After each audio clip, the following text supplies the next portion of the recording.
In the first video in this series, I talked about finding a research problem. In this one, I'm going to talk about formulating hypotheses. Hypo is under, thesis is thesis. This is the idea under your thesis. What are the characteristics of good hypotheses? Well, how about this one? Left-handed people reach for doorknobs less often with their right hands. Is that a good hypothesis?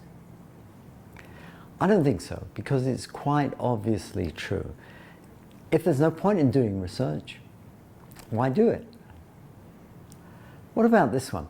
Cats have right and left-sided preferences. In other words, they're right and left pawed. Well, is that hypothesis non-obvious? I think it is. I've asked cat owners casually, do they know the answer to this? No one's been definitely sure. Is it testable? I think it is. Is it suitable for obtaining the key data early in the project? Because this is critical.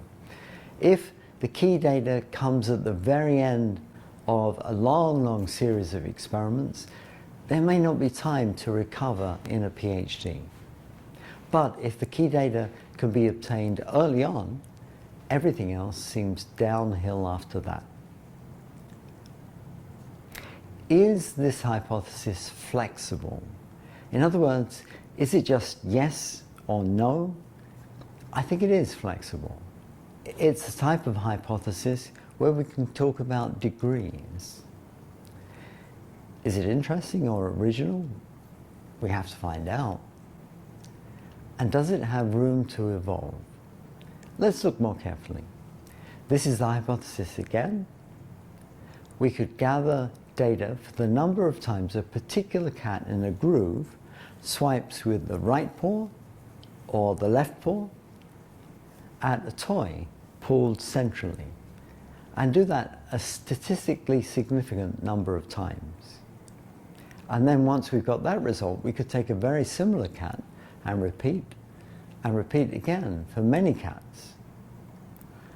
And once we've reached a conclusion, then we could expand the project. Yes, it has scope, because we could look at black cats and white cats and ginger cats or male cats and female cats, tigers or lions or hamsters.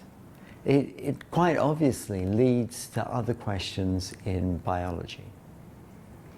So in general then, a good hypothesis should be non-obvious. There should be some uncertainty about it. It's got to be sensible, have a chance of being right. It's got to be testable in such a way that believable conclusions come out of this.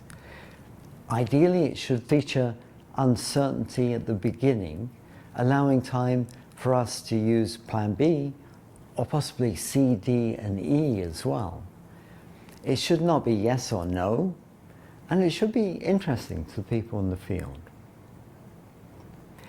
That's what a good hypothesis looks like, but how do we develop one? And this seems like a really hard challenge, because nearly always a student joins a group where the supervisor knows far more about that project than they do.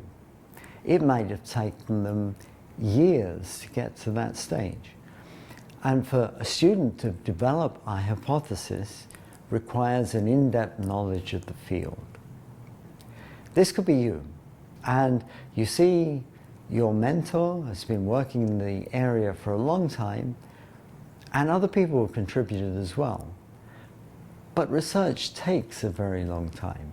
And the good news is, by reading intently, maybe in 30 hours you can catch up with 30 years of research. And in that time, it's possible to formulate hypotheses and find out, this part has been done, or that way of thinking doesn't work, until we get to the edge of what's known. And at that stage, we can evaluate the project as a whole. Does it look good? Could it lead to better things? Is the hypothesis going to work? Or do you lose confidence in the hypothesis? It's not going to work at all. Or is it some kind of intermediate? Because until we've done all that reading and thought about the possible hypotheses, we cannot know. So at the very beginning of a PhD, it's necessary to read very, very carefully in the field, because that pays dividends. If that reading is postponed, then a lot of time may be wasted on non-productive experiments. And that may lead to difficulties in completing the thesis in good time. So it's hard to formulate hypotheses until we get to the edge of what's known, but in fact, it may be impossible.